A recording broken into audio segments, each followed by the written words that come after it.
She washed floors at an elite music academy, accustomed to walking quietly with her head down in her faded uniform. She was only noticed when they needed someone to humiliate for their own amusement. But when they forced her to play the piano as a joke, what happened next shocked the entire school. When Cassandra Mayne entered the grand lobby of the Newport Academy of Arts, no one even glanced at her. Her gray uniform, worn sneakers, and the faint smell of chemicals lingering around her sleeves made her part of the background, like a shadow cast by the columns she passed. She moved quietly and purposefully, slipping between the polished marble walls and glass display cases like a figure no one had invited, but everyone expected to remain unnoticed. At 31, she had worked here for 3 years, long enough to become invisible, long enough to realize that silence was her safest language. Professors passed her by as if she were air. Students didn't even pretend to smile. She wasn't part of their world. Not really. Just someone who made sure everything was clean. Sometimes, when she polished the Steinfort grand piano in the mirrored hall, something stirred, like a faint echo of a memory buried so deep it barely had shape. A girl, much younger, sitting at the piano. The smell of old wooded sheet music. A broken metronome. Her grandmother's voice correcting her hands with a light touch. That was before everything changed. Before the accident with her mother. Before she gave up her place at Berkeley to take care of her younger brother. Before the scholarship turned to dust and her dream became something she folded up and put in a drawer, never to be opened again. Cassandra had come to terms with it. At least, that's what she told herself every morning.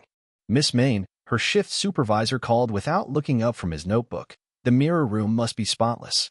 The trustees are coming. Yes, Mr. Roberts, she replied quietly, heading for the gleaming corridor where her reflection stretched across the glass walls.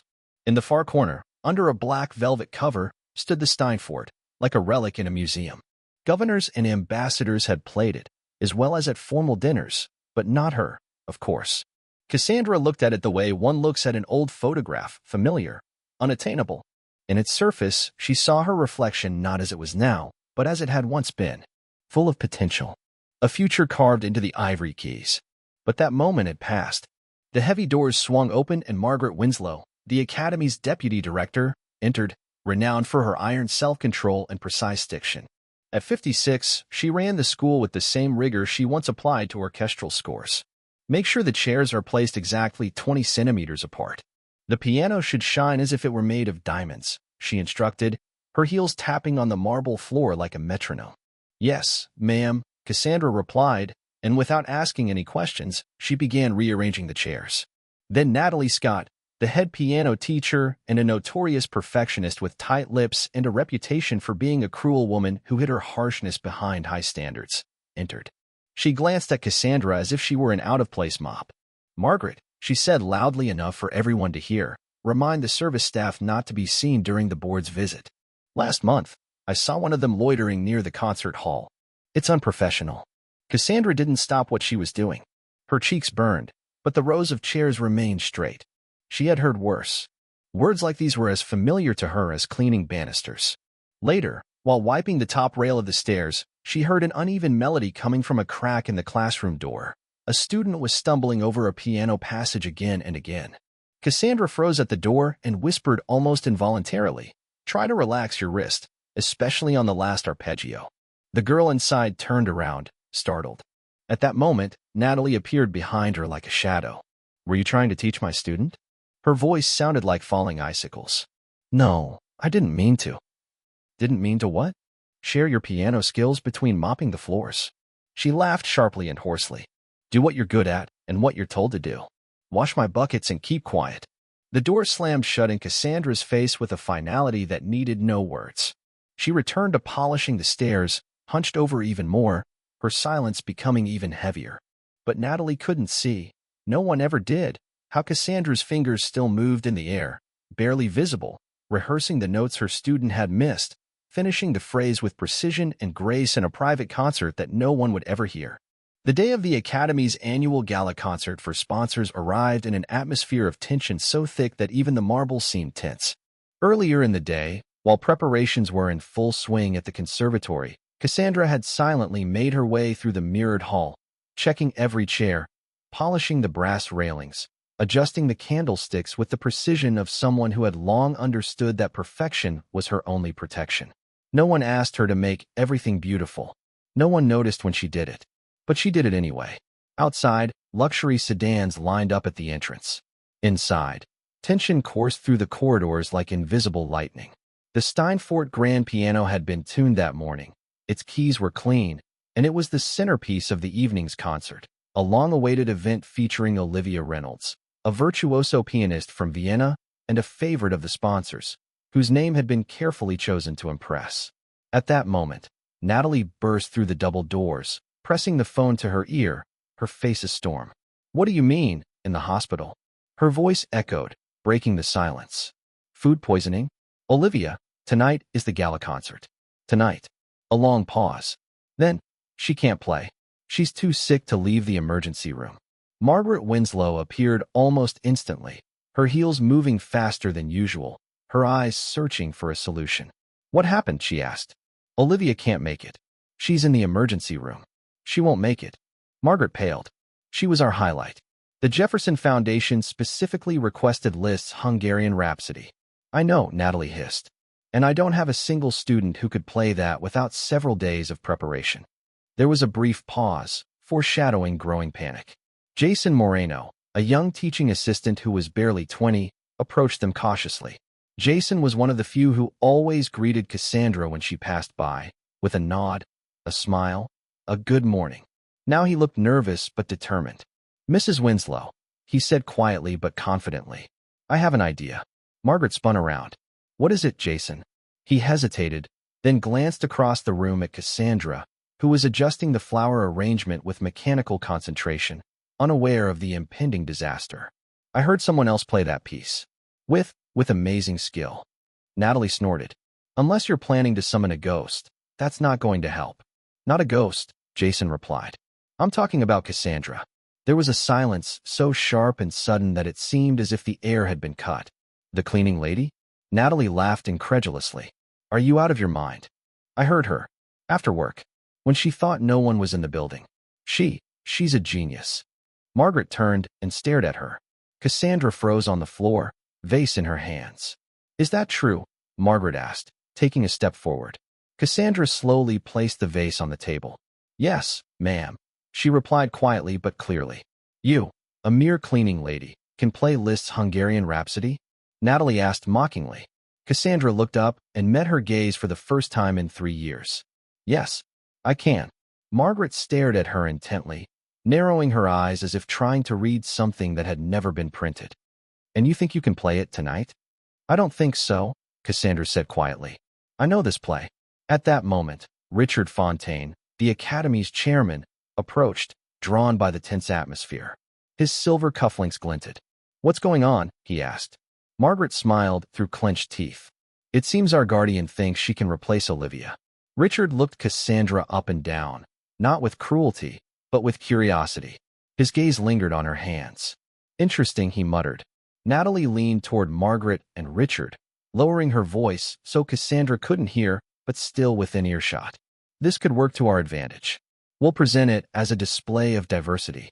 It will enhance the community's prestige. If she fails, we'll chalk it up to charming improvisation. If she succeeds, we'll look tolerant." Margaret hesitated, considering the plan. "Donors love feel-good moments," she admitted. Cassandra stood motionless while they discussed her, as if she were an object on a shelf, a convenient element of their show, not a person with her own history. "Then it's decided," Margaret announced. "You'll play tonight. Just one piece." "What if I refuse?" Cassandra asked, surprising even herself with the question. Margaret smiled immediately, as if out of habit. "Then we'll have to reconsider your position here. Budget constraints, you understand." This was the moment. Not the piano, not the performance. This was the moment when Cassandra had to choose, stay small and safe, or step out into the blinding, merciless light and show them what they had never bothered to see. The concert hall glittered under chandeliers that dripped with glass like frozen rain. Rows of velvet chairs filled with the Academy's wealthiest patrons, their evening gowns and tuxedos stitched with subtle pride. Their laughter smooth and effortless as champagne flowed through fluted glasses, unaware of the shift that had occurred behind the curtains. In the wings, Cassandra stood alone, her uniform still unchanged, the gray fabric catching the stage light like a spotlight she had never asked for, the name tag on her chest, Cassandra M. suddenly heavy as a label she could no longer shrug off. She didn't look like a performer. She didn't belong in the wings. And yet, here she was, moments away from stepping onto the same stage where prodigies had made their names. Backstage, Natalie leaned against the curtain, arms crossed, smirk tightening with satisfaction. This was a joke to her, a petty act of control dressed up as a gesture of inclusion. If Cassandra failed, it would confirm every assumption Natalie had built her career on. If she somehow succeeded, well, that wasn't even a possibility in Natalie's world. Margaret tapped the microphone, her voice ringing across the ornate hall with practiced composure. Ladies and gentlemen, a slight change to our program. Unfortunately, our scheduled soloist, Olivia Reynolds, suffered a medical emergency earlier today and cannot perform. She paused, eyes sweeping the audience, lips curving just enough to suggest something inspirational. But in the spirit of our Academy's commitment to community and opportunity, we have a special performance tonight, one that reminds us talent can be found in the most unexpected places. A ripple of murmurs flowed across the crowd. In the front row, a woman with diamond earrings leaned toward her husband and whispered, "Did she say the janitor?" And now, Margaret continued, "Please welcome Ms. Cassandra Mayne." The applause was polite, curious, unsure, laced with the kind of anticipation reserved for charity acts or gimmicks. Cassandra walked slowly to the Skyfort Grand, her steps steady but unhurried, every eye tracking her like she was a mistake in motion. She didn't flinch when the chuckles came from the back row. She didn't look away when she saw Natalie whisper something cruel to a colleague. She sat down, adjusted the bench, and let her hands hover just above the keys. She closed her eyes, not to escape, but to return. In the dark behind her eyelids, she was sitting beside her grandmother again, a woman with stiff fingers and eyes full of fire, who used to whisper lessons late at night after long shifts cleaning hospitals. Music, her grandmother would say, isn't about proving anything. It's about remembering who you are when the world tries to make you forget. Cassandra opened her eyes, drew in a breath, and let her fingers fall. The opening notes of Liszt's Hungarian Rhapsody No. 2 didn't stumble or hesitate. They soared, clean, sharp, and impossibly confident. The room reacted like someone had dropped glass, shock, silence, then stillness. Her hands moved like they remembered something her body had never forgotten. The playfulness of the opening phrases bounced with charm. The thunder of the middle sections rolled like storm clouds through the hall. Her posture, her control, her soul, all poured into the music like it was language she had never been allowed to speak out loud. In the third row, a renowned music critic leaned forward in his seat, his mouth parted slightly. A conductor beside him removed his glasses. Near the back, one of the donors, who earlier had scoffed at the idea of a maintenance worker performing, pressed her hand to her chest. Natalie didn't move. Her smile had vanished. Her arms dropped. Her fingers curled into fists. By the time Cassandra reached the cascading final passage, her body swayed with precision, her eyes locked on the movement, her breath synced to the rhythm. There were no mistakes, no hesitation, just truth. When the final note rang out, it didn't fade, it hung in the air like something sacred. 3 heartbeats of silence. Then the applause erupted. Not polite this time. Not restrained. Real. Thunderous. A standing ovation rose like a wave crashing forward. Cassandra stayed seated, motionless, as though she herself didn't fully believe what had just happened. Then, slowly, she stood and gave a single, small bow. The applause grew louder. In the wings, Jason clapped until his hands hurt. Margaret was frozen, lips parted, searching for some way to spin what had just happened. And Natalie. Natalie turned her face away. The girl they had ignored, belittled, dismissed, just rewrote the script in a single performance.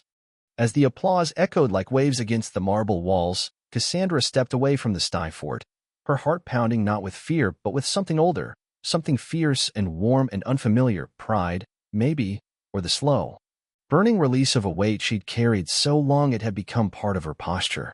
The audience still stood, clapping, some shouting bravo, as if they'd just discovered her instead of ignored her for 3 years. She wanted to disappear, and yet she'd never felt more visible. For once, the stage didn't belong to the stars in tailored gowns or award-winning protégés. For once, it belonged to her. As she turned to leave, a voice stopped her in her tracks, firm, commanding, trained to rise above orchestras. Wait. The crowd quieted as David Ellison, the celebrated conductor flown in for the gala, stood near the edge of the stage, his brow furrowed, his curiosity sharpened like a blade. "Where did you study?" he asked, loud enough for the back row to hear. Cassandra hesitated. She could have lied.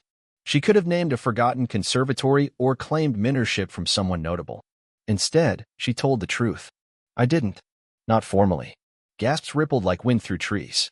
David stepped forward, stunned. Impossible. Your technique, your phrasing. My grandmother taught me, Cassandra replied, her voice low but clear. David paused. What was her name? Angela Mayne. Recognition broke across his face like morning sun. Angela Mayne, the same Angela who played with the Chicago Philharmonic in the 70s? She raised me. After my parents passed, we couldn't afford tuition, so she taught me everything she knew. From the sidelines, Margaret stepped forward, her professional mask quickly resetting. Well, isn't that remarkable, she said, voice syrupy. What a beautiful surprise, a real testament to our mission of inclusion. Cassandra turned to face her, not smiling. It's not a surprise, she said simply. It's my life. The weight in those 4 words hit harder than applause. People shifted uncomfortably in their seats. Margaret's smile didn't falter, but it no longer reached her eyes. Jason appeared beside Cassandra, offering her a glass of water, his face beaming with something close to awe. You were extraordinary, he said. Thank you, she replied, accepting the water with steady hands. Thank you for saying something. Not many would have. I just told the truth, he said. Meanwhile, across the room, Natalie stood alone near the refreshment table. Her tight circle of sycophants evaporated, their admiration transferred elsewhere.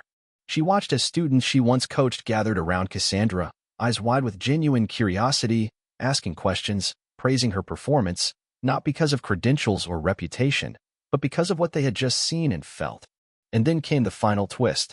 Elizabeth Kwan, director of the Jefferson Foundation and a woman known for spotting rare talent in unexpected places, approached Cassandra with David Ellison beside her. Ms. Mayne, she began, we've been searching for someone to lead a new initiative, Music Without Barriers, a program designed to give underrepresented youth access to high-level music education. We've met a lot of applicants. But after tonight, it's clear we've been looking in the wrong places. Cassandra blinked. You want me to teach? And perform, David added. If you're willing. Your story could inspire hundreds of students who think the doors are locked forever. Would I still be cleaning halls during the day? She asked, half joking, half defensive.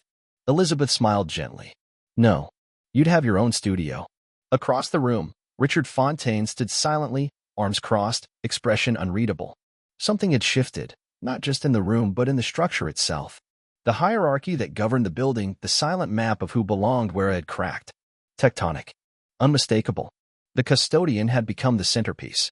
3 days later, the echo of Cassandra's performance still lingered in the corridors of the academy like a ghost that refused to fade.